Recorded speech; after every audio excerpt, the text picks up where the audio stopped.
ਸਿੱਧੂ ਮੂਸੇਵਾਲਾ ਦੀ ਸੁਰੱਖਿਆ ਹਟਾਏ ਜਾਣ ਦੇ ਮਾਮਲੇ ਤੇ ਕਈ ਸਵਾਲ ਉੱਠ ਰਹੇ ਨੇ ਤੇ ਹੁਣ ਹਾਈ ਕੋਰਟ ਨੇ ਵੀ ਪੰਜਾਬ ਸਰਕਾਰ ਦੀ ਜਵਾਬ ਤਲਬੀ ਕੀਤੀ ਹੈ ਇਸ ਗੱਲ ਤੇ।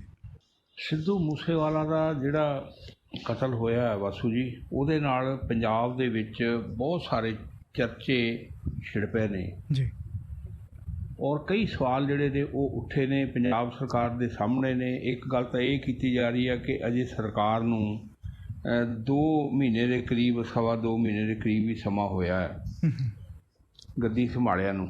ਔਰ ਇਸ ਦੌਰਾਨ ਐਡੇ ਵੱਡੇ ਜਿਹੜੇ ਕਾਂਡ ਹੋਏ ਨੇ ਜਿਨ੍ਹਾਂ ਦੇ ਵਿੱਚ ਇੱਕ ਇੰਟਰਨੈਸ਼ਨਲ ਕਬੱਡੀ ਖਿਡਾਰੀ ਨੂੰ ਗਰਾਊਂਡ ਵਿੱਚ ਕਬੱਡੀ ਖੇਡਦਿਆਂ ਗੈਂਗਸਟਰ ਨੇ ਮਾਰ ਦਿੱਤਾ। ਫਿਰ ਜਿਹੜਾ ਵਿਜੀਲੈਂਸ ਦਾ ਹੈੱਡਕੁਆਟਰ ਆ ਮੋਹਾਲੀ ਦੇ ਵਿੱਚ, ਉਹਦੇ ਉੱਤੇ ਹਮਲਾ ਕੀਤਾ ਗਿਆ। ਮੋਗਾ ਦੇ ਵਿੱਚ ਇੱਕ ਵਿਅਕਤੀ ਨੂੰ ਗੈਂਗਸਟਰ ਨੇ ਸ਼ਰੇਆਮ ਮਾਰ ਦਿੱਤਾ। ਔਰ ਹੁਣ ਇਹ ਕਾਂਡ ਹੋਇਆ ਸਿੱਧੂ ਮੂਸੇਵਾਲਾ ਦਾ। ਇੱਕ ਸਵਾਲ ਤਾਂ ਇਹ ਹੈ ਪੰਜਾਬ ਸਰਕਾਰ ਦੇ ਸਾਹਮਣੇ ਕਿ 2-2.5 ਮਹੀਨਿਆਂ ਦੇ ਵਿੱਚ ਗੈਂਗਸਟਰ ਜਿਹੜੇ ਪਿਛਲੇ ਕੁਝ ਸਮੇਂ ਤੋਂ ਸ਼ਾਂਤ ਚੱਲ ਰਹੇ ਸੀ ਜਾਂ ਦੱਬੇ ਹੋਏ ਚੱਲ ਰਹੇ ਸੀ ਜਾਂ ਚੁੱਪ ਚੱਲ ਰਹੇ ਸੀ, ਉਹ ਇੱਕਦਮ ਫੇਰ ਕਿਵੇਂ ਸਰਗਰਮ ਹੋ ਗਏ। ਦੂਜੀ ਗੱਲ ਇਹ ਆ ਕਿ ਸਰਕਾਰ ਦੇ ਉੱਤੇ ਇਹ ਸਵਾਲ ਵੀ ਉਠਾਇਆ ਜਾ ਰਿਹਾ ਹੈ ਕਿ ਬਿਨਾਂ ਪੁੱਛੇ ਦੱਸੇ ਜਿਨ੍ਹਾਂ ਲੋਕਾਂ ਨੂੰ ਪਹਿਲਾਂ ਸੁਰੱਖਿਆ ਮਿਲੀ ਹੋਈ ਸੀ ਉਹ ਹਟਾ ਦਿੱਤੀ ਗਈ। ਜੀ ਜਿਸ ਦਿਨ ਸਿੱਧੂ ਮੂਸੇਵਾਲਾ ਦਾ ਪਰਸੋਂ ਸ਼ਾਮ ਨੂੰ ਉਹਨਾਂ ਦਾ ਕਤਲ ਹੋਇਆ, ਉਹ ਇੱਕ ਦਿਨ ਪਹਿਲਾਂ ਉਹਦੇ ਤੋਂ ਸੈਚਰਡੇ ਨੂੰ, ਸ਼ਨੀਵਾਰ ਨੂੰ ਉਹਨਾਂ ਦੀ ਸੁਰੱਖਿਆ ਵਾਪਸ ਲਈ ਗਈ ਹੈ। ਸਿਰਫ ਉਹਨਾਂ ਦੀ ਸੁਰੱਖਿਆ ਵਾਪਸ ਨਹੀਂ ਲਈ ਗਈ, ਸਗੋਂ 400 ਦੇ ਕਰੀਬ ਹੋਰ ਜਿਹੜੇ VIP ਜਾਂ ਡੇਰਿਆਂ ਦੇ ਮੁਖੀ ਜਾਂ ਸ਼੍ਰੀ ਅਕਾਲ ਤਖਤ ਸਾਹਿਬ ਦੇ ਜਥੇਦਾਰ ਜਾਂ ਹੋਰ ਪ੍ਰਮੁੱਖ ਜਿਹੜੇ ਅਸਥਾਨ ਨੇ ਉਹਨਾਂ ਦੇ ਜਿਹੜੇ ਮੁਖੀ ਸੀ, ਉਹਨਾਂ ਦੀ ਸੁਰੱਖਿਆ ਵੀ ਵਾਪਸ ਲਈ ਗਈ। ਜੀ ਸਾਰਿਆਂ ਵੱਲੋਂ ਇਸ ਦਾ ਵਿਰੋਧ ਕੀਤਾ ਜਾ ਰਿਹਾ ਸੀ। ਸ਼ਨੀਵਾਰ ਨੂੰ ਇਸ ਦਾ ਜਿਸ ਵੇਲੇ ਵਾਪਸੀ ਦਾ ਐਲਾਨ ਹੋਇਆ ਔਰ ਬਾਕਾਇਦਾ ਉਹਨਾਂ ਦੀ ਸੂਚੀ ਵੀ ਜਾਰੀ ਕਰ ਦਿੱਤੀ ਗਈ ਕਿ ਕਿਹਨਾਂ ਦੀ ਸੁਰੱਖਿਆ ਵਾਪਸ ਲਈ ਗਈ ਹੈ, ਉਸ ਤੋਂ ਬਾਅਦ ਬਹੁਤ ਸਾਰੇ ਲੋਕਾਂ ਵੱਲੋਂ ਇਹਦਾ ਵਿਰੋਧ ਕੀਤਾ ਗਿਆ। ਖਾਸ ਕਰਕੇ ਸ਼੍ਰੀ ਅਕਾਲ ਤਖਤ ਸਾਹਿਬ ਦੇ ਜਥੇਦਾਰ ਨੇ ਵੀ ਵਿਰੋਧ ਕੀਤਾ। ਉਹਨਾਂ ਨੇ ਕਿਹਾ ਕਿ ਸਾਨੂੰ ਸੁਰੱਖਿਆ ਤੁਹਾਡੀ ਚਾਹੀਦੀ ਨਹੀਂ। ਤਖਤ ਸ੍ਰੀ ਕੇਸਗੜ੍ਹ ਸਾਹਿਬ ਦੇ ਜਥੇਦਾਰ ਨੇ ਵਿਰੋਧ ਕੀਤਾ। ਉਹਨਾਂ ਨੇ ਵੀ ਕਿਹਾ ਕਿ ਸਾਨੂੰ ਨਹੀਂ ਸੁਰੱਖਿਆ ਚਾਹੀਦੀ, ਤੁਸੀਂ ਆਪਣੀ ਸੁਰੱਖਿਆ ਵਾਪਸ ਲੈ ਲਓ, ਅਸੀਂ ਆਪਣੀ ਸੁਰੱਖਿਆ ਆਪੇ ਕਰ ਲਵਾਂਗੇ। ਜੀ ਤਖਤ ਸ੍ਰੀ ਪਟਨਾ ਸਾਹਿਬ ਦੇ ਜਿਹੜੇ ਮੁਖੀ ਨੇ ਉਹਨਾਂ ਨੇ ਵੀ ਇਸੇ ਤਰ੍ਹਾਂ ਦਾ ਐਲਾਨ ਕੀਤਾ। ਹੋਰ ਵੀ ਕਈਆਂ ਨੇ ਐਲਾਨ ਕੀਤਾ। ਬਾਕੀ ਜਿਨ੍ਹਾਂ ਨੇ ਇਹ ਐਲਾਨ ਨਹੀਂ ਕੀਤਾ ਉਹਨਾਂ ਨੇ ਇਸ ਦਾ ਵਿਰੋਧ ਕੀਤਾ। ਜਿਨ੍ਹਾਂ ਨੇ ਇਸ ਦਾ ਵਿਰੋਧ ਕੀਤਾ ਉਹਨਾਂ ਦੇ ਵਿੱਚ ਸਿੱਧੂ ਮੂਸੇਵਾਲਾ ਵੀ ਸ਼ਾਮਲ ਸੀ ਕਿ ਉਹਨਾਂ ਦੀ ਸੁਰੱਖਿਆ ਵਾਪਸ ਲਈ ਗਈ ਹੈ, ਕਿਉਂਕਿ ਪਹਿਲਾਂ ਹੀ ਉਹਨਾਂ ਨੂੰ ਗੈਂਗਸਟਰਾਂ ਦੀਆਂ ਧਮਕੀਆਂ ਮਿਲ ਰਹੀਆਂ ਸੀ। ਔਰ ਇਸ ਗੱਲ ਦੀ ਬੜੀ ਹੈਰਾਨਗੀ ਸੀ ਕਿ ਜਦੋਂ ਉਹਨਾਂ ਨੂੰ ਗੈਂਗਸਟਰਾਂ ਦੀਆਂ ਧਮਕੀਆਂ ਮਿਲ ਰਹੀਆਂ ਨੇ ਤੇ ਇਸ ਦੌਰਾਨ ਉਹਨਾਂ ਦੀ ਸੁਰੱਖਿਆ ਦੇ ਵਿੱਚ ਕਟੌਤੀ ਕਿਸ ਆਧਾਰ ਦੇ ਉੱਤੇ ਕੀਤੀ ਗਈ ਹੈ। ਹੁਣ ਨਾ ਤਾਂ ਪੰਜਾਬ ਸਰਕਾਰ ਕੋਲ ਇਸ ਦਾ ਕੋਈ ਜਵਾਬ ਹੈ, ਨਾ ਜਿਹੜੇ DGP ਆ ਭਾਵਰਾ ਸਾਹਿਬ ਉਹਨਾਂ ਦੇ ਕੋਲ ਇਸ ਦਾ ਕੋਈ ਜਵਾਬ ਹੈ। ਭਾਵਰਾ ਸਾਹਿਬ ਨੇ ਸਿਰਫ ਇਹ ਗੱਲ ਕਹਿ ਕੇ ਇਹਦੇ ਤੋਂ ਪੱਲਾ ਝਾੜਨ ਦੀ ਕੋਸ਼ਿਸ਼ ਕੀਤੀ ਹੈ ਕਿ ਕਿਉਂਕਿ ਅੱਗੇ ਆਪਰੇਸ਼ਨ ਬਲੂ ਸਟਾਰ ਜਿਹੜਾ ਉਹਦੇ ਜਿਹੜੇ ਸਮਾਗਮ ਮਨਾਏ ਜਾਂਦੇ ਨੇ, ਆਉਣ ਵਾਲੇ ਦਿਨਾਂ ਵਿੱਚ ਘੱਲੂਘਾਰਾ ਸਪਤਾਹ ਮਨਾਇਆ ਜਾਣਾ, ਉਸ ਕਰਕੇ ਅਸੀਂ ਉੱਥੇ ਕੁਝ ਫੋਰਸ ਲਾਈ ਹੈ ਅਤੇ ਇਹ ਸਿਕਿਉਰਿਟੀ ਵਾਪਸ ਲਈ ਹੈ। ਕੀ 400 ਲੋਕਾਂ ਦੀ ਸਿਕਿਉਰਿਟੀ ਇਸ ਕਰਕੇ ਵਾਪਸ ਲਈ ਹੈ ਕਿ ਉਸ ਨੂੰ ਉੱਥੇ ਲਾਇਆ ਜਾਵੇ।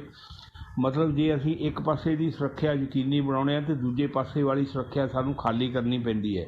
ਕੀ ਪੰਜਾਬ ਸਰਕਾਰ ਦੀ ਹਾਲਤ ਇਹ ਹੈ? ਇਹ ਵੀ ਬਹੁਤ ਵੱਡਾ ਸਵਾਲ ਹੈ। ਔਰ ਜੇ ਸਿੱਧੂ ਮੂਸੇਵਾਲਾ ਤੋਂ ਜੇ ਉਹਨਾਂ ਦੇ 4 ਕਮਾਂਡੋ ਮਿਲੇ ਹੋਏ ਸੀ, ਇੱਕ ਵਾਰ ਪਹਿਲਾਂ ਵੀ ਉਹਨਾਂ ਦੇ ਉੱਤੇ ਹਮਲਾ ਕਰਨ ਦੀ ਕੋਸ਼ਿਸ਼ ਕੀਤੀ ਗਈ। ਜਿਹੜੇ ਹਮਲਾ ਕਰਨ ਵਾਲੇ ਨੇ ਉਹਨਾਂ ਦੇ ਪਿੰਡ ਤੱਕ ਪਹੁੰਚ ਗਏ, ਉਹਨਾਂ ਦੇ ਘਰ ਤੱਕ ਪਹੁੰਚ ਗਏ। ਔਰ ਜਦੋਂ ਉਹਨਾਂ ਨੇ ਵੇਖਿਆ ਕਿ ਇਹਨਾਂ ਦੇ ਨਾਲ 4 ਗਨਮੈਨ ਨੇ ਔਰ ਉਹਨਾਂ ਦੇ ਕੋਲ ਅਸਾਲਟਾਂ ਨੇ, ਅਤੇ ਉਹ ਫਿਰ ਦੱਬੇ ਪੈਰੀ ਪਿੱਛੇ ਮੁੜ ਆਏ ਕਿ ਜੇ ਇੱਥੇ ਹੁਣ ਹਮਲਾ ਕੀਤਾ ਗਿਆ ਤਾਂ ਵਾਪਸ ਉਹ ਵੀ ਨਹੀਂ ਮੁੜ ਸਕਦੇ। ਜੀ ਸੋ ਇੱਕ ਗੱਲ ਤਾਂ ਇਹ ਪੱਕੀ ਹੈ ਕਿ ਉਹਨਾਂ ਉੱਤੇ ਪਹਿਲਾਂ ਵੀ ਹਮਲਾ ਹੁੰਦਾ ਸੀ। ਜੇ ਉਸ ਵੇਲੇ ਉਹਨਾਂ ਦਾ ਬਚਾਅ ਹੋ ਗਿਆ ਤਾਂ ਸਿਰਫ ਇਸ ਕਰਕੇ ਹੋ ਗਿਆ ਕਿਉਂਕਿ ਉਹਨਾਂ ਨੂੰ 4 ਕਮਾਂਡੋ ਮਿਲੇ ਹੋਏ ਸੀ। ਔਰ ਜਦੋਂ ਉਹਨਾਂ 'ਚੋਂ 2 ਵਾਪਸ ਲੈ ਲਏ ਤਾਂ ਸਿੱਧੂ ਮੂਸੇਵਾਲਾ ਇਸ ਗੱਲ ਤੋਂ ਨਾਰਾਜ਼ ਸੀ ਔਰ ਉਹਨੇ ਇਹ ਨਾਰਾਜ਼ਗੀ ਆਪਣੇ ਕੁਝ ਨਜ਼ਦੀਕੀਆਂ ਦੇ ਕੋਲ ਪ੍ਰਗਟ ਵੀ ਕੀਤੀ। ਕਿਸੇ ਹੋਰ ਵੀ ਦੋਸਤ ਦੇ ਕੋਲ ਉਹਨਾਂ ਨੇ ਜਾਣਾ ਸੀ, ਉਹਨਾਂ ਨੂੰ ਵੀ ਕਿਹਾ ਸੀ ਕਿ ਮੈਂ ਤੁਹਾਡੇ ਨਾਲ ਖਾਸ ਗੱਲਬਾਤ ਕਰਨੀ ਹੈ। ਤਾਂ ਇਹੀ ਅੰਦਾਜ਼ਾ ਲਾਇਆ ਜਾ ਰਿਹਾ ਕਿ ਉਹਨਾਂ ਨੇ ਖਾਸ ਗੱਲਬਾਤ ਇਹੋ ਕਰਨੀ ਸੀ ਕਿ ਮੇਰੇ ਸਿਰ 'ਤੇ ਖਤਰਾ ਮੰਡਰਾ ਰਿਹਾ ਅਤੇ ਮੇਰੀ ਸਿਕਿਉਰਿਟੀ ਜਿਹੜੀ ਹੈ ਸਰਕਾਰ ਨੇ ਵਾਪਸ ਲੈ ਲਈ ਹੈ। ਇਸ ਗੁੱਸੇ ਵਜੋਂ ਜਿਸ ਦਿਨ ਇਹ ਘਟਨਾ ਚੱਕਰ ਵਾਪਰਿਆ, ਜਦੋਂ ਉਹ ਘਰੋਂ ਨਿਕਲੇ ਆ ਤਾਂ ਉਹਨਾਂ ਨੇ ਜਿਹੜੇ 2 ਗਨਮੈਨ ਉਹਨਾਂ ਕੋਲ ਰਹਿ ਗਏ ਸੀ ਉਹ ਵੀ ਨਾਲ ਨਹੀਂ ਲਏ ਔਰ ਉਹਨਾਂ ਨੇ ਆਪਣੀ ਉਹ ਬੁਲਟ ਪ੍ਰੂਫ ਗੱਡੀ ਵੀ ਨਾਲ ਨਹੀਂ ਲਈ। ਸਿਰਫ ਇੱਕ ਜੀਪ ਦੇ ਵਿੱਚ ਚੁੱਪ ਚਪੀਤੇ ਆਪਣੇ ਦੋਸਤਾਂ ਦੇ ਨਾਲ ਉਹ ਘਰੋਂ ਨਿਕਲ ਗਏ ਤੇ ਉਹਨਾਂ ਦੇ ਉੱਤੇ ਹਮਲਾ ਹੋ ਗਿਆ ਜੀ। ਹੁਣ ਇਹ ਮਾਮਲਾ ਹਾਈ ਕੋਰਟ ਦੇ ਵਿੱਚ ਚਲਾ ਗਿਆ। ਕੁਝ ਲੋਕਾਂ ਨੇ ਇਸ ਸੰਬੰਧ ਦੇ ਵਿੱਚ ਪਟੀਸ਼ਨਾਂ ਵੀ ਦਾਇਰ ਕੀਤੀਆਂ ਨੇ ਔਰ ਉਹਦੇ ਦੌਰਾਨ ਇਹ ਕਾਂਡ ਹੋ ਗਿਆ। ਇਹ ਕਾਂਡ ਦਾ ਵੀ ਆਪਣੇ ਆਪ ਹਾਈ ਕੋਰਟ ਨੇ ਇਸ ਦਾ ਵੀ ਗਿਆਨ ਲਿਆ ਹੈ ਕਿ ਇਹ ਕਿਸ ਤਰ੍ਹਾਂ ਵਾਪਰਿਆ, ਤੇ ਉਹਦੇ ਨਾਲ ਹੀ ਬਿਨਾਂ ਕਿਸੇ ਦੇਰੀ ਦੇ ਪੰਜਾਬ ਸਰਕਾਰ ਤੋਂ ਇਹ ਸਵਾਲ ਪੁੱਛ ਲਿਆ ਗਿਆ ਹੈ ਕਿ ਤੁਸੀਂ ਇਹ ਦੱਸੋ ਕਿ ਜਿਨ੍ਹਾਂ ਲੋਕਾਂ ਦੀ ਸਿਕਿਉਰਿਟੀ ਵਾਪਸ ਲਈ ਗਈ ਹੈ ਉਹਨਾਂ ਦੀ ਜਾਣਕਾਰੀ ਜਿਹੜੀ ਆ ਉਹ ਪਬਲਿਕ ਦੇ ਵਿੱਚ ਕਿਵੇਂ ਪਹੁੰਚ ਗਈ, ਜਨਤਾ ਦੇ ਵਿੱਚ ਇਹ ਕਿਵੇਂ ਜਾਣਕਾਰੀ ਪਹੁੰਚ ਗਈ ਕਿ ਐਸ ਬੰਦੇ ਦੀ ਅਸੀਂ ਸਿਕਿਉਰਿਟੀ ਵਾਪਸ ਲੈ ਰਹੇ ਹਾਂ। ਜੇ ਤੁਸੀਂ ਕਿਸੇ ਦੀ ਸਿਕਿਉਰਿਟੀ ਘੱਟ ਕਰ ਰਹੇ ਹੋ, ਵੱਧ ਕਰ ਰਹੇ ਹੋ ਜਾਂ ਪੂਰੀ ਖਤਮ ਕਰ ਰਹੇ ਹੋ, ਤੇ ਇਹ ਜਿਹੜੀ ਜਾਣਕਾਰੀ ਹੈ ਸਿਰਫ ਸਰਕਾਰ ਦੇ ਕੋਲ ਹੋਣੀ ਚਾਹੀਦੀ, ਪਹਿਲੀ ਗੱਲ। ਦੂਜੀ ਗੱਲ ਇਹ ਕਿ ਜਦੋਂ ਕਿਸੇ VIP ਨੂੰ, ਕਿਸੇ ਵਿਅਕਤੀ ਨੂੰ ਜਿਹਨੂੰ ਖਤਰਾ ਹੈ, ਜਿਹਦੇ ਉੱਤੇ ਭਾਵੇਂ ਉਹ VIP ਨਹੀਂ ਫਿਰ ਵੀ ਉਹਨੂੰ ਜੇ ਖਤਰਾ ਹੈ ਤਾਂ ਉਹਦੀ ਸੁਰੱਖਿਆ ਵੀ ਉਸ ਨੂੰ ਮੁਹੱਈਆ ਕਰਵਾਉਣੀ ਸਰਕਾਰ ਦਾ ਫਰਜ਼ ਹੈ। ਇਹਦੇ ਬਾਰੇ ਬਕਾਇਦਾ ਜਿਹੜਾ ਹੈ ਉਹ ਨਿਯਮ ਬਣਿਆ ਹੈ। ਇੱਕ ਕਮੇਟੀ ਜਿਹੜੀ ਹੈ ਉਹ ਇਸ ਸਾਰੇ ਦਾ ਜਾਇਜ਼ਾ ਲੈਂਦੀ ਹੈ। ਜਾਇਜ਼ਾ ਲੈਣ ਤੋਂ ਪਿੱਛੋਂ ਫਿਰ ਗ੍ਰਹਿ ਮੰਤਰਾਲੇ ਦੇ ਨਾਲ ਇਹਦੀ ਸਲਾਹ ਮਸ਼ਵਰਾ ਕੀਤਾ ਜਾਂਦਾ। ਸਲਾਹ ਮਸ਼ਵਰਾ ਕਰਨ ਤੋਂ ਬਾਅਦ ਉਸ ਵਿਅਕਤੀ ਨੂੰ ਲੋੜੀਂਦੀ ਸੁਰੱਖਿਆ ਜਿਹੜੀ ਹੈ ਉਹ ਪ੍ਰਦਾਨ ਕੀਤੀ ਜਾਂਦੀ ਹੈ। ਔਰ ਜੇ ਉਸ ਸੁਰੱਖਿਆ ਵਿੱਚ ਕਟੌਤੀ ਕੀਤੀ ਜਾਣੀ ਹੈ ਤਾਂ ਵੀ ਉਸ ਕਮੇਟੀ ਦੇ ਕੋਲ ਇਹ ਮਾਮਲਾ ਜਾਂਦਾ ਹੈ ਔਰ ਉਹ ਕਮੇਟੀ ਹੀ ਵਿਚਾਰ ਕਰਦੀ ਹੈ ਕਿ ਕੀ ਸੱਚਮੁੱਚ ਹੁਣ ਅਜਿਹੇ ਹਾਲਾਤ ਬਣ ਗਏ ਨੇ ਕਿ ਸੰਬੰਧਿਤ ਵਿਅਕਤੀ ਨੂੰ ਕੋਈ ਖਤਰਾ ਨਹੀਂ ਰਿਹਾ, ਕੋਈ ਸਮੱਸਿਆ ਨਹੀਂ ਰਹੀ, ਇਸ ਕਰਕੇ ਜੇ ਨਹੀਂ ਲੋੜ ਤਾਂ ਉਸ ਦੀ ਸੁਰੱਖਿਆ ਵਿੱਚ ਕੁਝ ਕਮੀ ਕੀਤੀ ਜਾ ਸਕਦੀ ਹੈ ਜਾਂ ਉਹ ਪੂਰੀ ਤਰ੍ਹਾਂ ਖਤਮ ਕੀਤੀ ਜਾ ਸਕਦੀ ਹੈ। ਇਸ ਤੋਂ ਪਹਿਲਾਂ ਜਿਹੜੇ 400 ਕੁਛ ਲੋਕਾਂ ਦੀ ਹੁਣ ਸੁਰੱਖਿਆ ਘਟਾਈ ਗਈ ਹੈ ਜਾਂ ਵਾਪਸ ਲਈ ਗਈ ਹੈ, ਇਸ ਤੋਂ ਪਹਿਲਾਂ ਵੀ ਬਹੁਤ ਸਾਰੇ ਲੋਕਾਂ ਦੀ, ਜਿਨ੍ਹਾਂ ਦੇ ਵਿੱਚ ਖਾਸ ਕਰਕੇ ਕਾਂਗਰਸੀ ਆਗੂ ਸੀ, ਉਹਨਾਂ ਦੀ ਸੁਰੱਖਿਆ ਵਾਪਸ ਲਈ ਗਈ ਹੈ। ਔਰ ਉਹਨਾਂ ਦੇ ਵਿੱਚੋਂ ਕੁਝ ਜਿਹੜੇ ਆਗੂ ਸੀ ਉਹਨਾਂ ਨੇ ਪਹਿਲਾਂ ਹੀ ਹਾਈ ਕੋਰਟ ਦੇ ਵਿੱਚ ਅਪਰੋਚ ਕਰਕੇ ਆਪਣੀ ਸੁਰੱਖਿਆ ਜਿਹੜੀ ਆ ਉਹ ਬਹਾਲ ਵੀ ਕਰਵਾਈ ਹੈ ਔਰ ਸਰਕਾਰ ਨੂੰ ਹਦਾਇਤਾਂ ਜਾਰੀ ਕੀਤੀਆਂ ਗਈਆਂ ਸੀ ਪਹਿਲਾਂ ਵੀ ਹਾਈ ਕੋਰਟ ਵੱਲੋਂ ਕਿ ਤੁਸੀਂ ਇਹਨਾਂ ਦੀ ਸੁਰੱਖਿਆ ਵਾਪਸ ਕਿਉਂ ਲਈ ਹੈ, ਇਹਨਾਂ ਦੀ ਸੁਰੱਖਿਆ ਇਹਨਾਂ ਨੂੰ ਵਾਪਸ ਦਿਓ ਕਿਉਂਕਿ ਇਹਨਾਂ ਦੇ ਸਿਰ ਉੱਤੇ ਅਜੇ ਖਤਰਾ ਮੰਡਰਾ ਰਿਹਾ ਹੈ। ਇੱਕ ਤਾਂ ਇਹ ਉਦਾਹਰਣ ਵੀ ਸਰਕਾਰ ਦੇ ਕੋਲ ਸੀ। ਇਸ ਦੇ ਬਾਵਜੂਦ ਸਰਕਾਰ ਨੇ ਉਹੀ ਕੰਮ ਫੇਰ ਕੀਤਾ, ਉਹੀ ਗਲਤੀ ਫੇਰ ਕੀਤੀ। ਹੁਣ ਜਿਹੜੇ ਵਿਰੋਧੀ ਧਿਰਾਂ ਵਾਲੇ ਨੇ ਜਾਂ ਜਿਨ੍ਹਾਂ ਲੋਕਾਂ ਦੀ ਸੁਰੱਖਿਆ ਹਟਾਈ ਗਈ ਹੈ, ਉਹ ਇੱਕ ਸਵਾਲ ਹੋਰ ਵੀ ਪੁੱਛਦੇ ਨੇ। ਉਹ ਕਹਿੰਦੇ ਨੇ ਕਿ ਪੰਜਾਬ ਦੇ ਵਿੱਚ ਜਿਨ੍ਹਾਂ ਲੋਕਾਂ ਨੂੰ ਖਤਰਾ ਹੈ, ਜਿਨ੍ਹਾਂ ਦੇ ਉੱਤੇ ਮੌਤ ਮੰਡਰਾ ਰਹੀ ਹੈ, ਉਹਨਾਂ ਕੋਲੋਂ ਤੁਸੀਂ ਸੁਰੱਖਿਆ ਵਾਪਸ ਲੈ ਰਹੇ ਹੋ। ਔਰ ਅਰਵਿੰਦ ਕੇਜਰੀਵਾਲ ਜਿਹੜੇ ਦਿੱਲੀ ਦੇ ਮੁੱਖ ਮੰਤਰੀ ਨੇ, ਪੰਜਾਬ ਨਾਲ ਉਹਨਾਂ ਦਾ ਕੋਈ ਸੰਬੰਧ ਨਹੀਂ। ਪੰਜਾਬ ਸਰਕਾਰ ਉਹਨਾਂ ਨੂੰ ਆਪਣੇ ਵੱਲੋਂ ਸੁਰੱਖਿਆ ਜਿਹੜੀ ਹੈ ਉਹ ਕਿਵੇਂ ਮੁਹੱਈਆ ਕਰਵਾ ਸਕਦੀ ਹੈ? ਜੇ ਉਹਨਾਂ ਨੇ ਸੁਰੱਖਿਆ ਲੈਣੀ ਹੈ ਤਾਂ ਉਹ ਦਿੱਲੀ ਪੁਲਿਸ ਤੋਂ ਲੈਣ ਜਾਂ ਕੇਂਦਰ ਸਰਕਾਰ ਤੋਂ ਲੈਣ। ਹੁਣ ਜੇ ਸਰਕਾਰ ਦੀ ਮਰਜ਼ੀ ਹੈ ਤਾਂ ਉਹ ਕਿਤੇ ਵੀ ਸੁਰੱਖਿਆ ਮੁਹੱਈਆ ਕਰਵਾ ਸਕਦੀ ਹੈ, ਜੇ ਮਰਜ਼ੀ ਨਹੀਂ ਤਾਂ ਉਹ ਕਿਸੇ ਦੀ ਵੀ ਸੁਰੱਖਿਆ ਵਾਪਸ ਲੈ ਸਕਦੀ ਹੈ। ਸੋ ਇਹ ਮਾਮਲਾ ਜਿਹੜਾ ਹੈ ਹੁਣ ਉਹ ਸਰਕਾਰ ਤੇ ਹਾਈ ਕੋਰਟ ਦੇ ਦਰਮਿਆਨ ਉੱਠਿਆ। ਹਾਈ ਕੋਰਟ ਨੇ ਸਰਕਾਰ ਨੂੰ ਕਿਹਾ ਹੈ ਕਿ ਤੁਸੀਂ 2 ਜੂਨ ਤੱਕ ਇਸ ਸਬੰਧ ਦੇ ਵਿੱਚ ਆਪਣਾ ਜਵਾਬ ਦਿਓ, ਫੈਸਲਾ ਦਿਓ ਕਿ ਤੁਸੀਂ ਕਿਸ ਆਧਾਰ ਦੇ ਉੱਤੇ ਸਿਕਿਉਰਿਟੀ ਹਟਾਈ ਹੈ ਤੇ ਉਸ ਨੂੰ ਜਨਤਕ ਤੌਰ ਤੇ ਜ਼ਾਹਰ ਕਿਉਂ ਕੀਤਾ ਗਿਆ। ਜੀ ਹਾਂਜੀ ਸੰਧੂ ਸਾਹਿਬ, ਮੂਸੇਵਾਲਾ ਕਤਲकांड ਮਾਮਲੇ ਵਿੱਚ ਹੁਣ ਸਰਕਾਰ ਵੱਲੋਂ ਕੀ ਕਾਰਵਾਈ ਕੀਤੀ ਜਾ ਰਹੀ ਹੈ? ਇੱਕ ਨਿਆਇਕ ਕਮਿਸ਼ਨ ਤਾਂ ਗਠਨ ਕੀਤਾ ਗਿਆ ਜੀ। ਬਾਸੂ ਜੀ, ਇਹ ਜਿਹੜਾ ਨਿਆਇਕ ਕਮਿਸ਼ਨ ਸਰਕਾਰ ਨੇ ਕਾਇਮ ਕਰਨ ਦਾ ਐਲਾਨ ਕੀਤਾ ਹੈ ਜੀ, ਅਸਲ ਵਿੱਚ ਇਸ ਸੰਬੰਧ ਵਿੱਚ ਜਿਹੜੇ ਮੂਸੇਵਾਲਾ ਦੇ ਪਿਤਾ ਜੀ ਆ, ਉਹਨਾਂ ਨੇ ਮੁੱਖ ਮੰਤਰੀ ਭਗਵੰਤ ਮਾਨ ਨੂੰ ਇੱਕ ਚਿੱਠੀ ਲਿਖੀ ਸੀ। ਬੜੀ ਭਾਵੁਕਤਾ ਭਰੀ ਚਿੱਠੀ ਸੀ ਉਹ, ਔਰ ਉਹਦੇ ਵਿੱਚ ਕੁਝ ਗੱਲਾਂ ਉਹਨਾਂ ਨੇ ਆਪਣੇ ਪਰਿਵਾਰ ਦੀਆਂ ਵੀ ਕੀਤੀਆਂ। ਉਹਨਾਂ ਨੇ ਇਹ ਵੀ ਦੱਸਿਆ ਕਿ ਸਰਕਾਰ ਦੀ ਨਲਾਇਕੀ ਕਾਰਨ ਮੇਰੇ ਪੁੱਤਰ ਦੀ ਜਾਨ ਗਈ ਹੈ। ਉਹਨਾਂ ਨੇ ਇਹ ਵੀ ਗੱਲ ਲਿਖੀ ਉਹਦੇ ਵਿੱਚ ਕਿ ਜਦੋਂ ਮੈਨੂੰ ਹੁਣ ਜਿਹੜੀ ਸਿੱਧੂ ਮੂਸੇਵਾਲਾ ਦੀ ਮਾਂ ਹੈ ਉਹ ਪੁੱਛਦੀ ਹੈ ਕਿ ਮੇਰਾ ਪੁੱਤਰ ਕਦੋਂ ਆਵੇਗਾ ਘਰ, ਤੇ ਮੈਂ ਉਸ ਨੂੰ ਕੀ ਜਵਾਬ ਦੇਵਾਂ ਜੀ। ਤੀਜੀ ਗੱਲ ਉਹਨਾਂ ਨੇ ਇਹ ਕਹੀ ਕਿ ਹੁਣ ਸਾਡੀ ਤਸੱਲੀ ਸਿਰਫ ਇਸ ਗੱਲ ਵਿੱਚ ਹੈ ਕਿ ਜਿਹੜੇ ਅਸਲ ਦੋਸ਼ੀ ਨੇ ਸਾਹਮਣੇ ਲਿਆਂਦੇ ਜਾਣ। ਇਹ ਗੱਲ ਗੌਰ ਕਰਨ ਵਾਲੀ ਹੈ ਬਾਸੂ ਜੀ ਕਿ ਅਸਲ ਦੋਸ਼ੀ ਸਾਹਮਣੇ ਲਿਆਂਦੇ ਜਾਣ, ਕਿਉਂਕਿ ਇਹਨਾਂ ਦੇ ਪਿੱਛੇ ਪਿਛੋਕੜ ਦੇ ਵਿੱਚ ਨਾ ਕਈ ਕੁਛ ਜਿਹੜਾ ਹੈ ਉਹ ਲਮਕਦਾ ਨਜ਼ਰ ਆ ਰਿਹਾ ਇਹਨਾਂ ਸ਼ਬਦਾਂ ਦੇ ਪਿੱਛੇ। ਇੱਕ ਤਾਂ ਇਹ ਹੁੰਦਾ ਹੈ ਕਿ ਜਦੋਂ ਸਰਕਾਰਾਂ ਨੂੰ ਕੁਛ ਨਹੀਂ ਲੱਭਦਾ ਤੇ ਉਦੋਂ ਉਹ ਕਿਸੇ ਨਾ ਕਿਸੇ ਪਾਸੇ ਦੋਸ਼ ਮੜ ਕੇ ਉਸ ਮਾਮਲੇ 'ਚੋਂ ਨਿਕਲਣ ਦੀ ਕੋਸ਼ਿਸ਼ ਕਰਦੀਆਂ ਨੇ ਕਿ ਲਓ ਜੀ ਇਹ ਮਾਮਲਾ ਹੱਲ ਹੋ ਗਿਆ ਹੈ। ਔਰ ਦੂਜੀ ਬਹੁਤੀ ਵਾਰੀ ਤਾਂ ਅੱਗੇ ਆਪਾਂ ਹੁਣ ਤੱਕ ਸੁਣਦੇ ਆਏ ਹਾਂ, ਚਾਹੇ ਭਾਰਤ ਸਰਕਾਰ ਹੋਵੇ, ਚਾਹੇ ਪੰਜਾਬ ਸਰਕਾਰ ਹੋਵੇ, ਚਾਹੇ ਕੋਈ ਛੋਟਾ ਮਸਲਾ ਹੋਵੇ, ਕੋਈ ਵੱਡਾ ਮਸਲਾ ਹੋਵੇ, ਜਦੋਂ ਕੁਛ ਨਹੀਂ ਲੱਭਦਾ ਹੁੰਦਾ ਕਹਿ ਦਿੰਦੇ ਨੇ ਇਹਦੇ ਪਿੱਛੇ ਪਾਕਿਸਤਾਨ ਦਾ ਹੱਥ ਹੈ ਜਾਂ ਇਹਦੇ ਪਿੱਛੇ ਕੋਈ ਅੰਤਰਰਾਸ਼ਟਰੀ ਸਾਜ਼ਿਸ਼ ਦਾ ਹੱਥ ਹੈ। ਮਤਲਬ ਇਸ ਤਰ੍ਹਾਂ ਦੀਆਂ ਗੱਲਾਂ ਕੀਤੀਆਂ ਜਾਂਦੀਆਂ ਨੇ। ਹੁਣ ਅਸਲ ਹਕੀਕਤ ਜਿਹੜੀ ਹੈ ਉਸ ਨੂੰ ਸਾਹਮਣੇ ਲਿਆਉਣਾ ਬੜਾ ਜ਼ਰੂਰੀ ਹੁੰਦਾ ਹੈ, ਪਰ ਇਹ ਬਹੁਤ ਸਾਰੇ ਮਾਮਲਿਆਂ ਦੇ ਵਿੱਚ ਅਸਲ ਹਕੀਕਤ ਸਾਹਮਣੇ ਨਹੀਂ ਆਉਂਦੀ। ਜਦੋਂ ਪੁਲਿਸ ਜਾਂਚ ਕਰਦੀ ਹੈ, ਪੁਲਿਸ ਵੱਲੋਂ ਬਣਾਈ ਸਿੱਟ ਜਾਂਚ ਕਰਦੀ ਹੈ, ਪਿਛਲੇ ਸਮੇਂ ਵਿੱਚ ਕਿੰਨੇ ਵੱਡੇ ਵੱਡੇ ਮਾਮਲੇ ਹੋਏ, ਬਹੁਤਿਆਂ ਦੀ ਨਾ ਗੱਲ ਕਰੀਏ ਆਪਾਂ ਤਾਂ ਬਹਿਬਲ ਕਲਾਂ ਬਰਗਾੜੀ ਕਲਾਂ ਵਾਲਾ ਮਾਮਲਾ ਹੀ ਕਾਫੀ ਹੈ। ਕਿੰਨੇ ਉਹਦੇ 'ਚ ਕਮਿਸ਼ਨ ਅਤੇ ਕਿੰਨੀਆਂ ਸਿੱਟ ਸਪੈਸ਼ਲ ਇਨਵੈਸਟੀਗੇਸ਼ਨ ਟੀਮ ਜਿਹੜੀਆਂ ਉਹ ਸਥਾਪਿਤ ਕੀਤੀਆਂ ਗਈਆਂ, ਨਸ਼ਿਆਂ ਬਾਰੇ ਸਪੈਸ਼ਲ ਇਨਵੈਸਟੀਗੇਸ਼ਨ ਟੀਮ ਬਣਾਈ ਗਈ, ਔਰ ਉਹਨਾਂ ਦਾ ਨਤੀਜਾ ਕੀ ਰਿਹਾ? ਕੁਛ ਵੀ ਨਹੀਂ। ਅੱਜ ਤੱਕ ਕੋਈ ਮਾਮਲਾ ਜਿਹੜਾ ਉਹ ਸਿਰੇ ਨਹੀਂ ਲੱਗ ਸਕਿਆ। 2015 ਦੇ ਵਿੱਚ ਬਹਿਬਲ ਕਲਾਂ ਕਾਂਡ ਜਿਹੜਾ ਹੈ ਉਹ ਵਾਪਰਿਆ ਸੀ, ਔਰ ਅੱਜ ਤੱਕ ਕੁਛ ਵੀ ਪੱਲੇ ਨਹੀਂ ਲੱਗਿਆ। ਇਸ ਕਰਕੇ ਸ਼ਾਇਦ ਉਹਨਾਂ ਦੇ ਪਿਤਾ ਜੀ ਨੇ ਇਸ ਗੱਲ ਦੀ ਬੇਨਤੀ ਮੁੱਖ ਮੰਤਰੀ ਹੋਰਾਂ ਨੂੰ ਕੀਤੀ ਹੈ ਕਿ ਇਸ ਮਾਮਲੇ ਦੀ ਜਾਂਚ ਹਾਈ ਕੋਰਟ ਦੇ ਕਿਸੇ ਮੌਜੂਦਾ ਜੱਜ ਕੋਲੋਂ ਕਰਵਾਈ ਜਾਵੇ।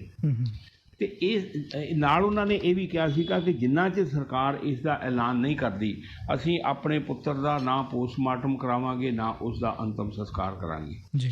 ਸੋ ਇਸ ਕਰਕੇ ਸਰਕਾਰ ਨੂੰ, ਕਿਉਂਕਿ ਇਹਦੇ ਉੱਤੇ ਵਿਰੋਧ ਜਿਹੜਾ ਹੈ ਉਹ ਬਹੁਤ ਜ਼ਿਆਦਾ ਤੇਜ਼ੀ ਨਾਲ ਵੱਧ ਜਾਣਾ ਸੀ।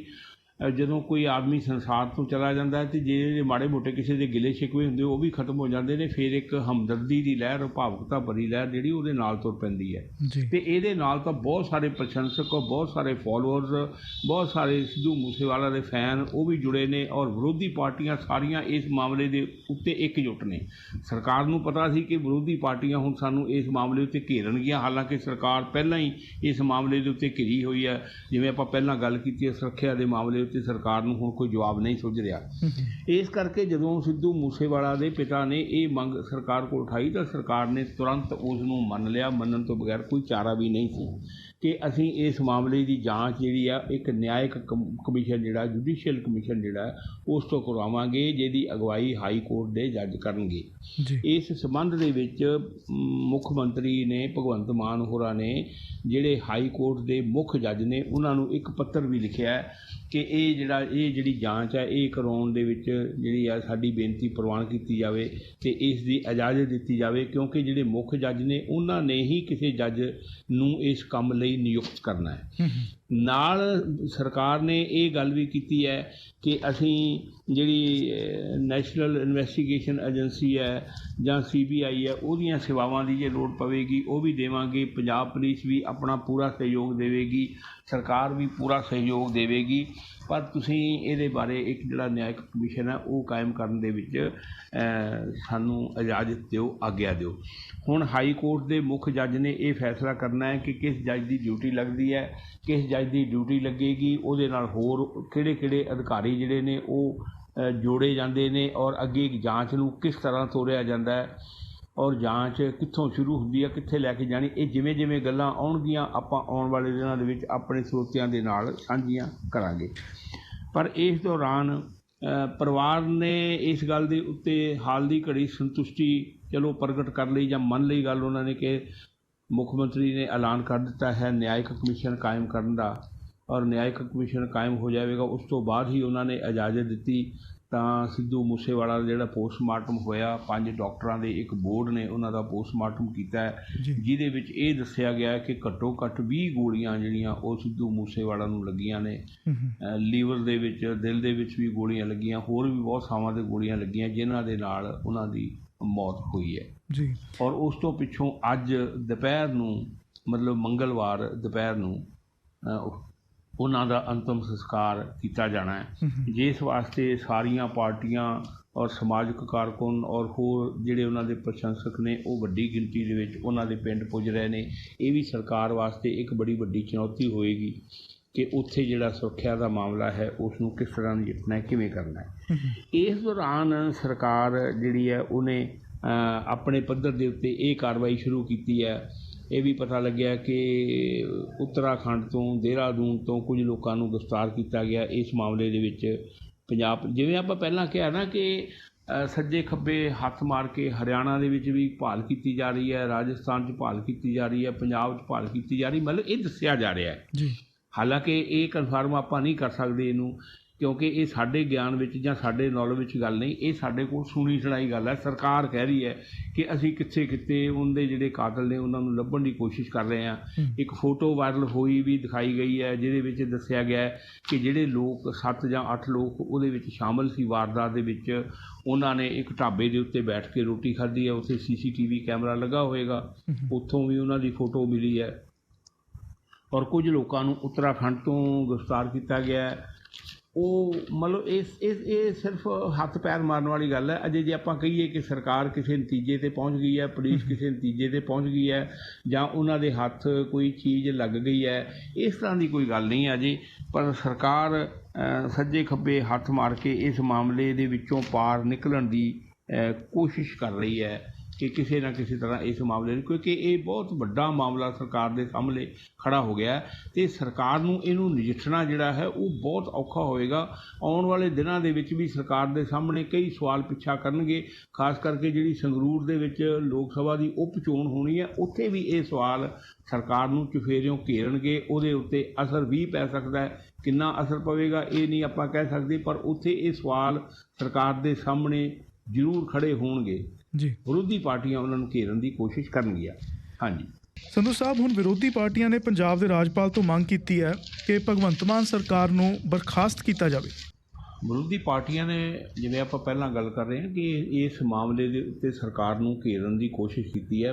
ਵਾਕਿਆ ਹੀ ਮਾਮਲਾ ਬਹੁਤ ਵੱਡਾ ਹੈ ਔਰ ਜਿਹੜਾ ਸਰਕਾਰੀ ਪੱਖ ਹੈ ਉਸ ਨੇ ਮਾਮਲਾ ਨਹੀਂ ਉਠਾਉਣਾ ਹੁੰਦਾ, ਉਸ ਨੇ ਤਾਂ ਇਹਦੇ ਵਿੱਚੋਂ ਨਿਕਲਣ ਦੀ ਕੋਸ਼ਿਸ਼ ਕਰਨੀ ਹੁੰਦੀ ਹੈ, ਪੋਚਾ ਪਾਉਣ ਦੀ ਕੋਸ਼ਿਸ਼ ਕਰਨੀ ਹੁੰਦੀ ਹੈ। ਜਿਵੇਂ ਮੈਂ ਤੁਹਾਨੂੰ ਦੱਸਿਆ ਸੀ ਕਿ ਜਿਹੜੇ DGP ਨੇ ਪੰਜਾਬ ਦੇ, ਉਹਨਾਂ ਨੇ ਕਿਹਾ ਜੀ ਅਸੀਂ ਤਾਂ ਸੁਰੱਖਿਆ ਜਿਹੜੀ ਹੈ 2 ਬੰਦੇ ਹਟਾ ਕੇ ਉਹ ਆਪਰੇਸ਼ਨ ਬਲੂ ਸਟਾਰ ਵਾਸਤੇ ਜਿਹੜੀ ਸਿਕਿਉਰਿਟੀ ਲਾਈ ਗਈ ਉੱਥੇ ਭੇਜੇ ਸੀ। ਕੁਛ ਵੱਲੋਂ ਇਹ ਦਲੀਲ ਦਿੱਤੀ ਜਾ ਰਹੀ ਹੈ ਕਿ ਉਹ ਜਿਹੜੇ 2 ਕਮਾਂਡੋ ਮਿਲੇ ਸੀ ਉਹਨਾਂ ਨੂੰ ਵੀ ਛੱਡ ਕੇ ਕਿਉਂ ਗਏ ਜੀ।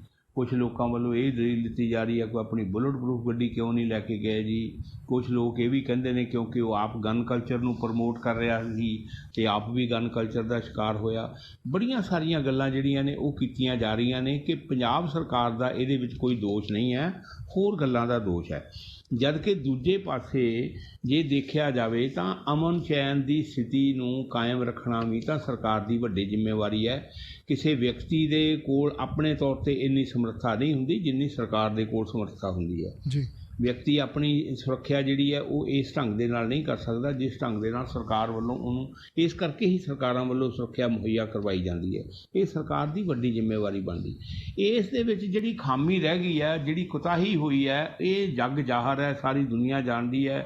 ਜੇ ਹਾਈ ਕੋਰਟ ਨੇ ਇਹਦਾ ਨੋਟਿਸ ਲਿਆ ਅਤੇ ਵਿਰੋਧੀ ਪਾਰਟੀਆਂ ਨੇ ਵੀ ਨੋਟਿਸ ਲਿਆ।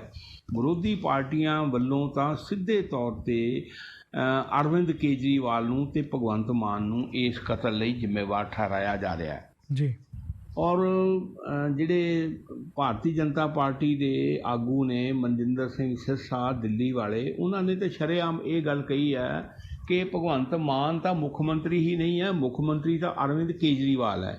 ਭਗਵੰਤ ਮਾਨ ਜੇ ਚਾਹਵੇ ਤਾਂ ਉਹ ਆਪਣੀ ਮਰਜ਼ੀ ਨਾਲ ਕਿਸੇ ਜ਼ਿਲ੍ਹੇ ਦਾ SSP ਨੂੰ ਵੀ ਬਦਲ ਨਹੀਂ ਸਕਦਾ। ਉਹ ਵੀ ਬਦਲਣ ਤੋਂ ਪਹਿਲਾਂ ਉਸ ਨੂੰ ਅਰਵਿੰਦ ਕੇਜਰੀਵਾਲ ਤੋਂ ਪੁੱਛਣਾ ਪੈਣਾ ਹੈ। ਅਤੇ ਅਰਵਿੰਦ ਕੇਜਰੀਵਾਲ ਦਿੱਲੀ ਬੈਠ ਕੇ ਪੰਜਾਬ ਨੂੰ ਚਲਾਉਣ ਦੀ ਕੋਸ਼ਿਸ਼ ਕਰ ਰਿਹਾ, ਇਸ ਕਰਕੇ ਉਹ ਹੀ ਜ਼ਿੰਮੇਵਾਰ ਹੈ ਇਸ ਕਤਲ ਵਾਸਤੇ।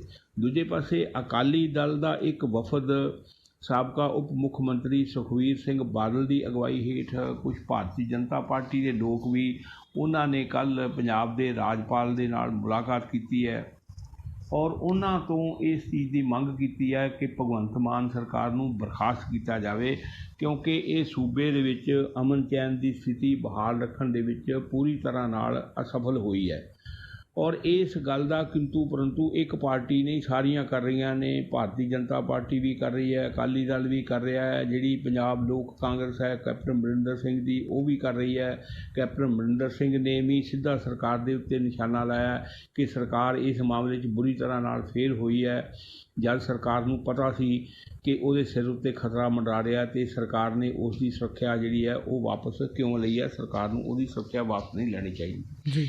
ਇਸ ਕਰਕੇ ਹੁਣ ਜਿਹੜੀਆਂ ਵਿਰੋਧੀ ਪਾਰਟੀਆਂ ਨੇ ਉਹ ਲਗਾਤਾਰ ਸਵਾਲ ਉਠਾ ਰਹੀਆਂ ਨੇ ਸਰਕਾਰ ਦੇ ਉੱਤੇ। ਸਰਕਾਰ ਦੇ ਕੋਲ ਅਜੇ ਇਹਨਾਂ ਗੱਲਾਂ ਦਾ ਕੋਈ ਜਵਾਬ ਨਹੀਂ। ਇਹਨਾਂ ਗੱਲਾਂ ਦਾ ਕੁਝ ਜਵਾਬ ਉਦੋਂ ਦਿੱਤਾ ਜਾ ਸਕਦਾ ਹੈ ਜੇ ਸੱਚਮੁੱਚ ਇਸ ਮਾਮਲੇ ਦੀ ਹਕੀਕਤ ਤੱਕ ਸਰਕਾਰ ਪਹੁੰਚ ਜਾਵੇ, ਜਾਂ ਸਰਕਾਰ ਵੱਲੋਂ ਕਾਇਮ ਕੀਤਾ ਗਿਆ ਨਿਆਇਕ ਕਮਿਸ਼ਨ ਪਹੁੰਚ ਜਾਵੇ, ਜਾਂ ਉਸ ਦੀਆਂ ਏਜੰਸੀਆਂ ਪਹੁੰਚ ਜਾਣ ਕੇ ਇਸ ਗੁੱਥੀ ਨੂੰ ਸੁਲਝਾ ਲਿਆ ਜਾਵੇ। ਅਤੇ ਅੱਗੋਂ ਤੋਂ ਜਿਹੜੇ ਇਹ ਗੈਂਗਸਟਰਾਂ ਦੀ ਦਹਿਸ਼ਤ ਪੰਜਾਬ ਦੇ ਵਿੱਚ ਵੱਧਦੀ ਜਾ ਰਹੀ ਹੈ, ਜਿਹਦੇ ਅੱਗੇ ਹੁਣ ਇਹ ਗੱਲ ਵੀ ਉੱਠਣੀ ਸ਼ੁਰੂ ਹੋ ਗਈ ਹੈ ਕਿ ਜਿਹੜੀ ਹੈ ਪੰਜਾਬ ਦੇ ਵਿੱਚ ਗੈਂਗਵਾਰ ਵੀ ਹੋ ਸਕਦੀ ਹੈ, ਕਿਉਂਕਿ ਗੈਂਗਸਟਰ ਜਿਹੜੇ ਨੇ ਉਹ ਇੱਕ ਦੂਜੇ ਦੇ ਉੱਤੇ ਇਲਜ਼ਾਮ ਲਾ ਕੇ ਇੱਕ ਦੂਜੇ ਦਾ ਕਤਲੇਆਮ ਕਰ ਰਹੇ ਨੇ। ਜੇ ਇਹ ਗੱਲ ਸੱਚ ਹੈ ਤਾਂ ਕਿਉਂਕਿ ਹਜੇ ਹਾਲ ਦੀ ਘੜੀ ਇਸੇ ਚੀਜ਼ ਨੂੰ ਹੀ ਉਭਾਰ ਕੇ ਸਾਹਮਣੇ ਲਿਆਂਦਾ ਜਾ ਰਿਹਾ ਹੈ ਕਿ ਇਹ ਗੈਂਗਸਟਰਾਂ ਦੀ ਸਾਰੀ ਜਿਹੜੀ ਆ ਉਹਨਾਂ ਵੱਲੋਂ ਕੀਤੀ ਗਈ ਵਾਰਦਾਤ ਹੈ। ਇੱਥੋਂ ਤੱਕ ਕਿ ਪੰਜਾਬ ਦੇ DGP ਦੇ ਮੂੰਹੋਂ ਤਾਂ ਇਹ ਵੀ ਨਿਕਲ ਗਿਆ ਸੀ ਕਿ ਇਹ ਗੈਂਗਵਾਰ ਦਾ ਨਤੀਜਾ ਹੈ। ਔਰ ਜਿਹੜੇ ਸਿੱਧੂ ਮੂਸੇਵਾਲਾ ਦੇ ਪਿਤਾ ਜੀ ਨੇ ਉਹਨਾਂ ਨੇ ਇਸ ਗੱਲ ਦੇ ਉੱਤੇ ਵੀ ਇਤਰਾਜ਼ ਕੀਤਾ ਸੀਗਾ ਕਿ ਮੇਰੇ ਪੁੱਤਰ ਨੂੰ ਗੈਂਗਵਾਰ ਨਾਲ ਜੋੜਿਆ ਜਾ ਰਿਹਾ, ਮੇਰਾ ਪੁੱਤਰ ਗੈਂਗਸਟਰ ਨਹੀਂ ਸੀਗਾ। ਔਰ ਉਸ ਤੋਂ ਬਾਅਦ ਫਿਰ DGP ਨੇ ਆਪਣੀ ਗੱਲ ਜਿਹੜੀ ਸੀ ਉਹਨੂੰ ਕੁਝ ਸਪਸ਼ਟ ਵੀ ਕੀਤਾ, ਹਾਂ ਕਿ ਮੈਂ ਇਸ ਤਰ੍ਹਾਂ ਦਾ ਤਾਂ ਕੁਛ ਨਹੀਂ ਕਿਹਾ ਕਿ ਸਿੱਧੂ ਮੂਸੇਵਾਲਾ ਗੈਂਗਸਟਰ ਸੀ।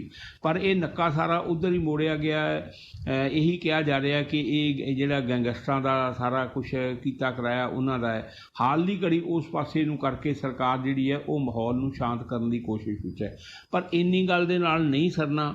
ਕਈ ਚੀਜ਼ਾਂ ਦੇ ਕਲੂ ਵੀ ਸਾਹਮਣੇ ਆਏ ਨੇ, ਕਈ ਚੀਜ਼ਾਂ ਦੀਆਂ ਗੱਲਾਂ ਵੀ ਸਾਹਮਣੇ ਆਈਆਂ ਨੇ, ਉਹਨਾਂ ਨੂੰ ਉਹਦੇ ਨਾਲ ਜੋੜ ਕੇ ਪੇਸ਼ ਕੀਤਾ ਜਾ ਰਿਹਾ ਹੈ। ਪਰ ਇਹਦੇ ਨਾਲ ਸੰਤੁਸ਼ਟੀ ਜਿਹੜੀ ਹੈ ਉਹ ਨਹੀਂ ਹੁੰਦੀ ਜਦ ਤੱਕ ਹਕੀਕਤ ਜਿਹੜੀ ਹੈ ਉਹ ਸਾਹਮਣੇ ਨਹੀਂ ਆਉਂਦੀ ਕਿ ਕਿਹੜੇ ਗੈਂਗਸਟਰ ਉਸ ਨੂੰ ਮਾਰਨਾ ਚਾਹੁੰਦੇ ਸੀ, ਕਿਹਨਾਂ ਨੇ ਮਾਰਿਆ, ਕਿਉਂ ਮਾਰਿਆ ਅਤੇ ਉਸ ਦਾ ਕਾਰਨ ਕੀ ਹੈ। ਜੀ ਹਾਂਜੀ। ਅਤੇ ਸੰਧੂ ਸਾਹਿਬ, ਕਿਸਾਨ ਨੇਤਾ ਰਾਕੇਸ਼ ਟਕੈਤ ਉਹ ਬੈਂਗਲੌਰ ਗਏ ਹੋਏ ਸੀ, ਬੈਂਗਲੁਰੂ, ਅਤੇ ਉੱਥੇ ਉਹਨਾਂ 'ਤੇ ਹਮਲਾ ਹੋਇਆ, ਕਿਸੇ ਨੇ ਉਹਨਾਂ ਦੇ ਚਿਹਰੇ 'ਤੇ ਸਿਆਹੀ ਸੁੱਟੀ ਆ।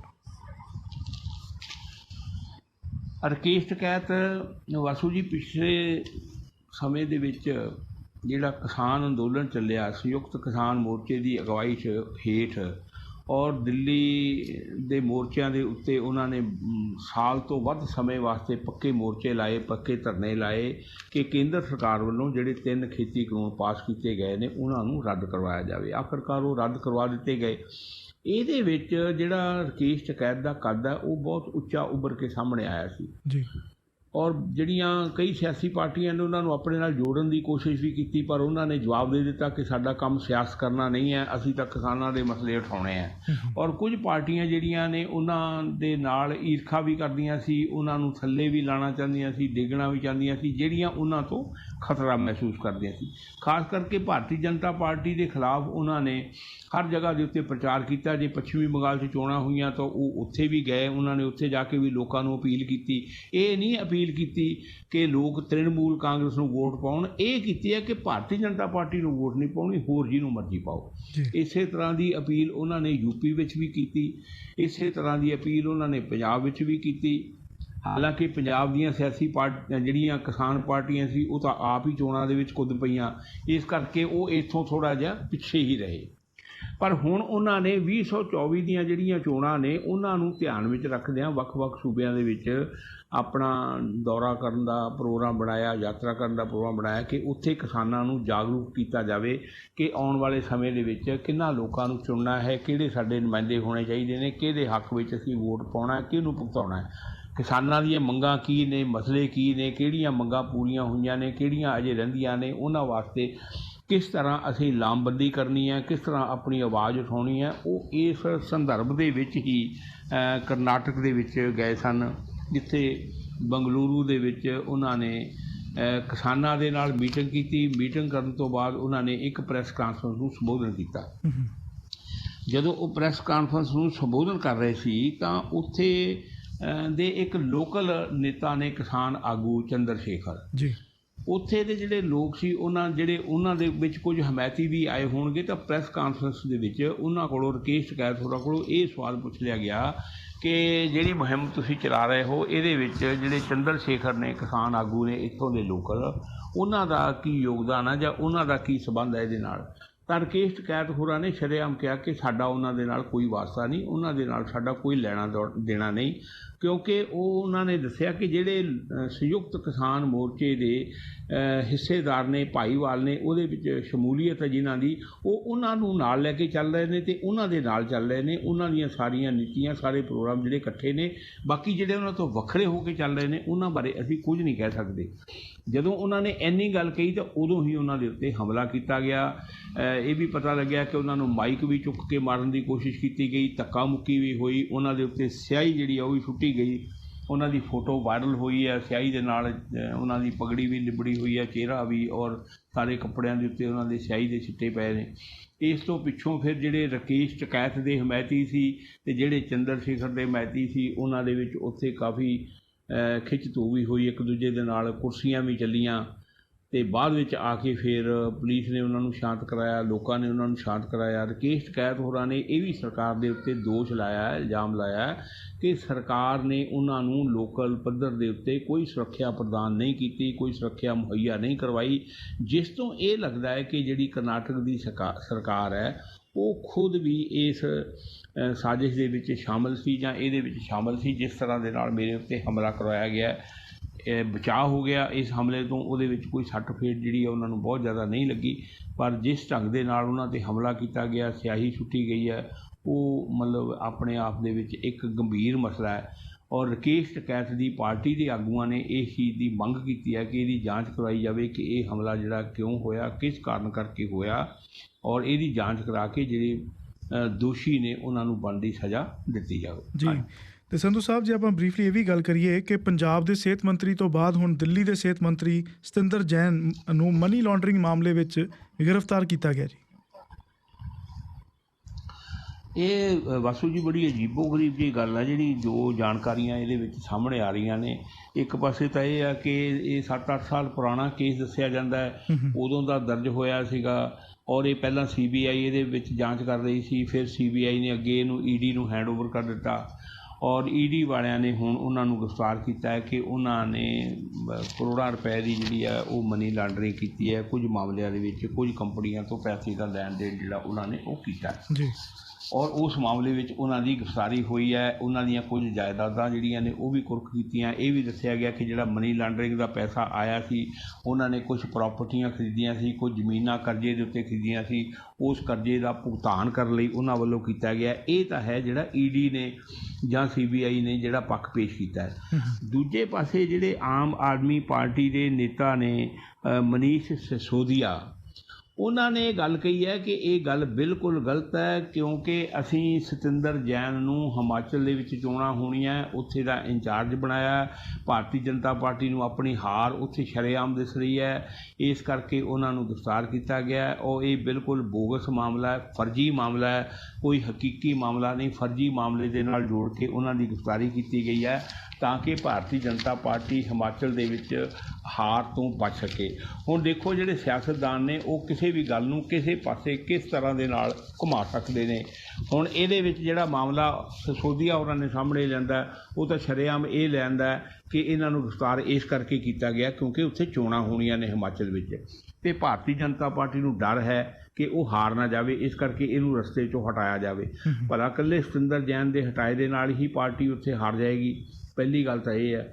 ਦੂਜੀ ਗੱਲ ਇਹ ਹੈ ਕਿ ਚੋਣਾਂ ਦੇ ਵਿੱਚ ਹੁਣ ਇਹ ਕੱਲ੍ਹ ਨੂੰ ਰਿਹਾ ਹੋ ਜਾਂਦੇ ਆ, ਨਹੀਂ ਹੋ ਜਾਂਦੇ, ਬਰੀ ਹੁੰਦੇ ਆ, ਨਹੀਂ ਹੁੰਦੇ, ਸਜ਼ਾ ਹੁੰਦੀ ਹੈ, ਕੀ ਹੁੰਦਾ, ਇਸ ਮਾਮਲੇ ਨੂੰ ਉੱਥੇ ਵੀ ਕੈਸ਼ ਕੀਤਾ ਜਾਏਗਾ ਹਿਮਾਚਲ ਦੇ ਵਿੱਚ ਵੀ ਕਿ ਦੇਖੋ ਜੀ ਸਾਡੇ ਬੰਦੇ ਨੂੰ ਤਾਂ ਗ੍ਰਿਫਤਾਰ ਹੀ ਇਸ ਕਰਕੇ ਕੀਤਾ ਗਿਆ ਕਿ ਅਸੀਂ ਇੱਥੇ ਚੋਣਾਂ ਨਾ ਲੜ ਸਕੀਏ ਜਾਂ ਚੋਣਾਂ ਦੇ ਵਿੱਚ ਅਸੀਂ ਕਾਮਯਾਬੀ ਹਾਸਲ ਨਾ ਕਰ ਸਕੀਏ। ਹੁਣ ਇਹ ਦੋ ਚੀਜ਼ਾਂ ਨੇ, ਇਹਨਾਂ ਦੇ ਵਿੱਚੋਂ ਹਕੀਕਤ ਜਿਹੜੀ ਹੈ ਉਹ ਅਜੇ ਕੁਝ ਸਾਹਮਣੇ ਆਵੇਗੀ। ED ਵਾਲੇ ਕੀ ਸਬੂਤ ਪੇਸ਼ ਕਰਦੇ ਨੇ, ਕੀ ਚੀਜ਼ ਸਾਹਮਣੇ ਲੈ ਕੇ ਆਉਂਦੇ ਨੇ। ਹਾਲ ਦੀ ਘੜੀ ਉਹਨਾਂ ਨੂੰ ਗ੍ਰਿਫਤਾਰ ਕਰ ਲਿਆ ਗਿਆ ਔਰ ਉਹਨਾਂ ਨੂੰ ਸੀਖਾਂ ਪਿੱਛੇ ਡੱਕ ਦਿੱਤਾ ਗਿਆ। ਸੰਧੂ ਸਾਹਿਬ, ਇਹ ਸਾਰੀਆਂ ਖਬਰਾਂ ਸਾਡੇ ਨਾਲ ਸਾਂਝੀਆਂ ਕਰਨ ਲਈ ਬਹੁਤ ਧੰਨਵਾਦ ਜੀ। ਕੱਲ੍ਹ ਫਿਰ ਗੱਲਬਾਤ ਹੋਏਗੀ। ਠੀਕ ਹੈ ਜੀ, ਧੰਨਵਾਦ ਵਾਸੂ ਜੀ।